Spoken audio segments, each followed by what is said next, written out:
The new entry foyer is in place, allowing that old front door to go. And Josh, our timber flooring maestro, has returned to install that missing piece, that timber step. This couldn't go in previously because that front door and that part of the home was actually open to the elements.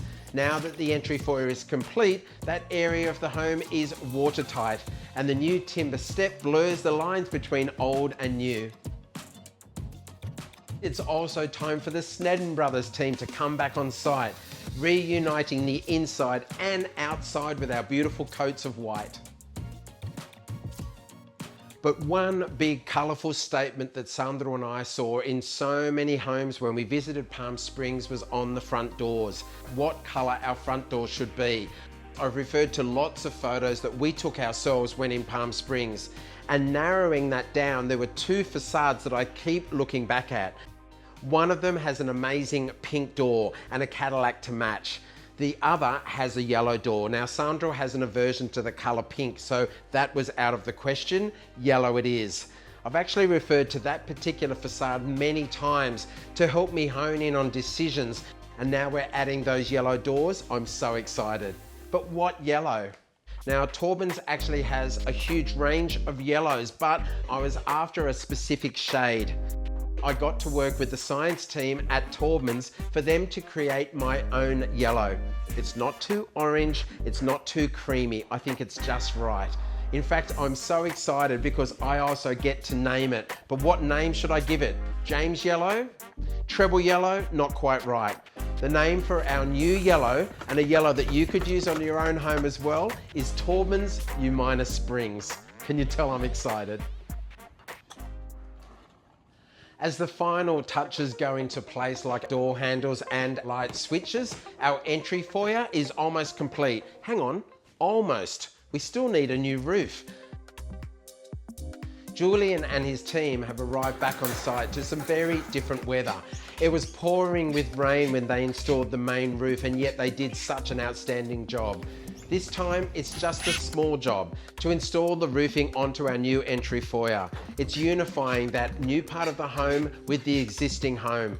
Of course, the roof profile is exactly the same. Snapline 45 from Number One Roofing is perfect, and I love the texture. The color, well, that's also the same. Blue gum in matte. That beautiful new color from Colorbond is outstanding, and I'm so glad that I chose it. Josh and Simeon are on site installing our external lights. I've continued the use of a little bit of bling, but this time in solid brass. And almost perfectly on cue, the Australian sun shines on our renovation. It's the perfect time to be dealing with what the sun can offer us, energy, and it's time to install solar panels. I've worked with the team at Energy Matters for a few years now, and I knew that they would be my go-to for my solar needs. They provided all of the information that I needed and pointed me in the right direction as to who I should be using and what products I should use for our particular project. And for the installation, we've gone to Freedom Solar and Batteries. But we've gone to great lengths to look after how it feels to live in this house. So we've got double glazed windows, we've put lots of insulation in. Now, I've got to say, I was loving my new sexy roof with the beautiful rib lines, and I know we're covering it, but if we have to cover it in anything, I'm happy for it to be these. This is a damn good looking solar panel, mate. Tell me about it. Well, I reckon it's the most beautiful thing you'll ever see once you start getting power bills in. Yeah. But this is the brand new solar panel, the 415 watt from Longy, and it's an all black panel. So we're putting 28 panels on today. Okay.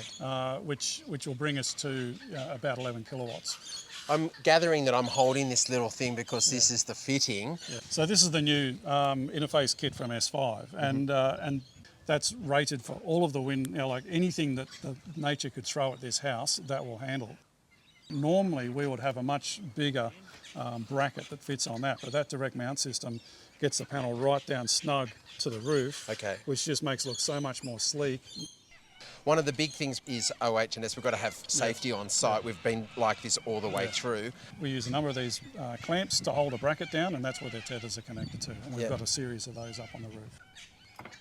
So when I first came across this, I was sceptical. But upon putting it on the roof, like put it on the standing seam like that, and clicking these panels in, it's effortless. Like you just panel after panel after panel. It's just so easy.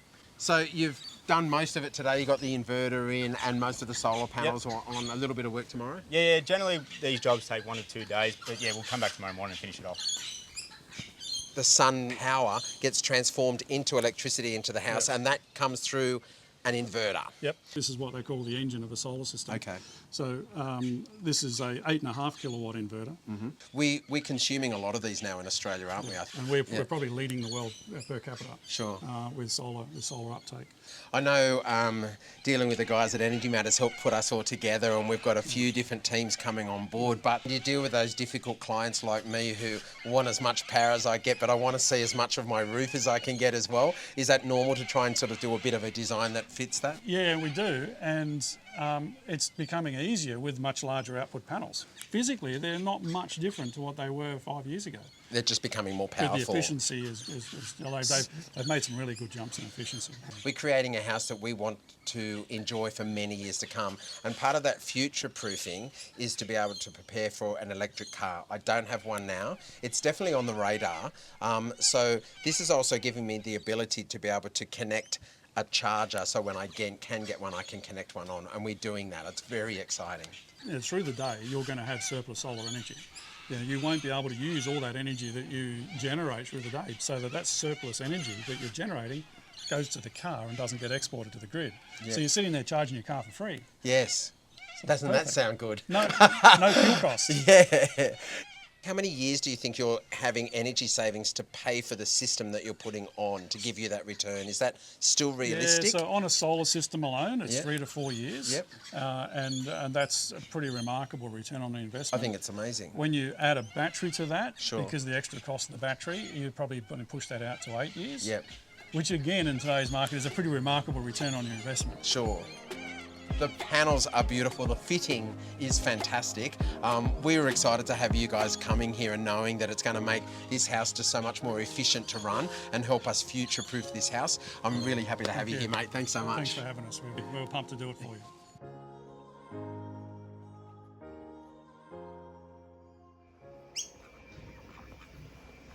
Our resident site inspectors, Peking and Pancakes, are excited, and so am I, because it's time to crack on with our courtyard.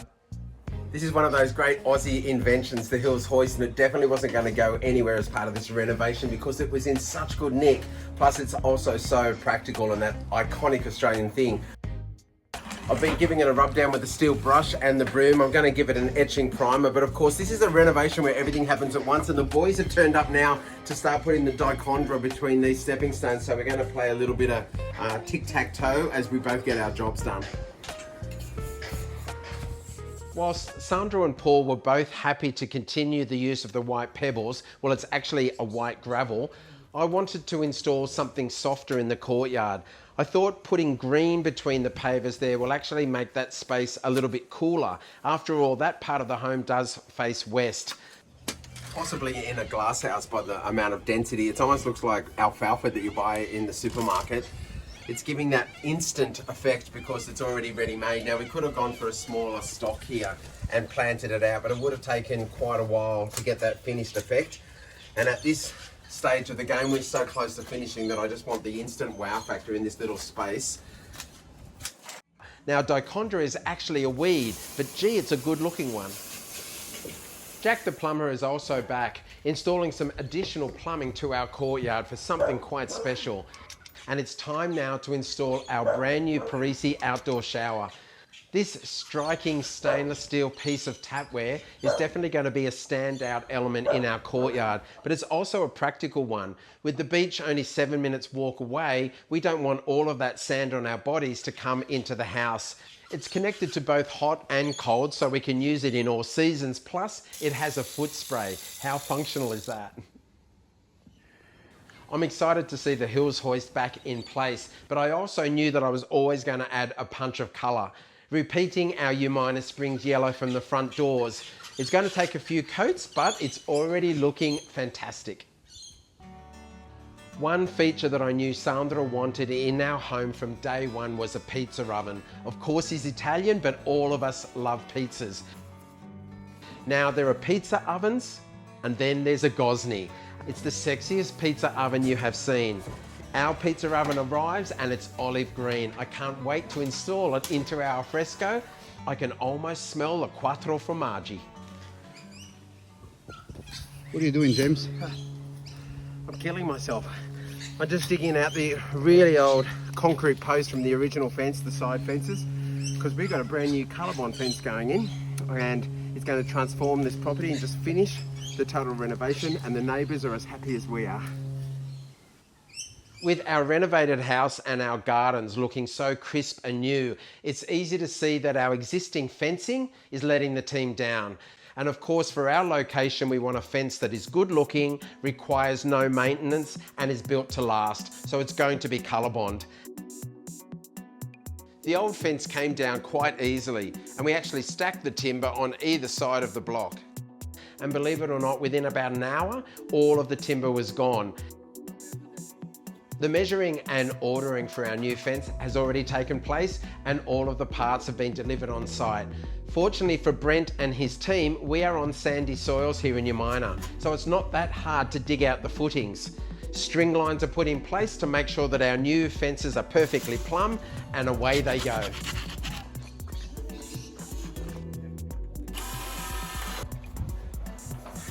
We're installing new fences down both side elevations, as well as one across the middle of our block.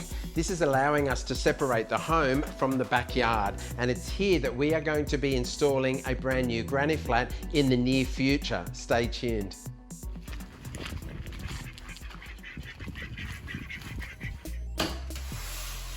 Danny from Abbey Shutters and Blinds has been installing our new curtains and blinds. They look so good. They're providing privacy to our windows, as well as a beautiful softening effect that frames the windows from the inside. But to make sure that he's doing a really good job, Kim has also arrived for a site visit to check out his handiwork, as well as to check out our renovation. I chose a combination of blinds and curtains. For my blinds, I've gone with light filtering fabric. Now this allows me to pull the blind down for privacy, especially at night. I can still have filtered light coming through the blind so the rooms don't become totally dark. For the curtains, I've gone with a sheer fabric. It allows the light in during the day but provides privacy. It also creates vertical lines on the curtains, adding visual height to our ceilings, which is a great value-adding benefit.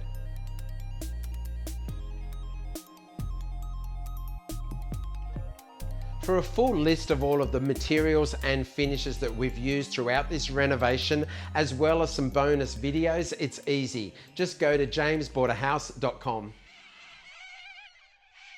When I first met Sandra and James, I wasn't sure who they were. They were standing outside. I thought, these must be the guys that are going to demolish the building, the house. And then I was pleasantly surprised to find that they were the owners and they were going to transform the house. All the workers were very polite and very understanding, and we got on, which helps a hell of a lot when you're doing these sort of things. It was like the block on steroids. When I first saw the white, it was a bit, wow, out there, but to see the actual house finished, it just blew me away. It was like heaven and hell. Let's face it, look at it now. It's, people just pulling up outside the house and they were blown away, they really were. Umina Springs, you know, with the palm trees and the cactuses, and it just had that whole vibe with the breezeway. We were strolling along the beach at Kilcare one morning with the dogs, and I just come across this lone piece of driftwood on the beach. And I saw it and the shape, and I thought, I might do something for the boys, a little treasure. Brought it home, and about an hour later, I produced this little gift.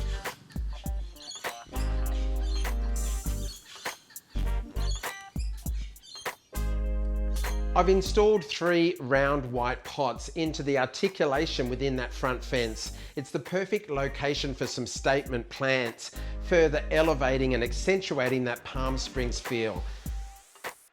As we look at the facade of our home now, it's almost impossible to imagine that ugly red brick duckling that we bought, the house that everyone wanted us to knock down.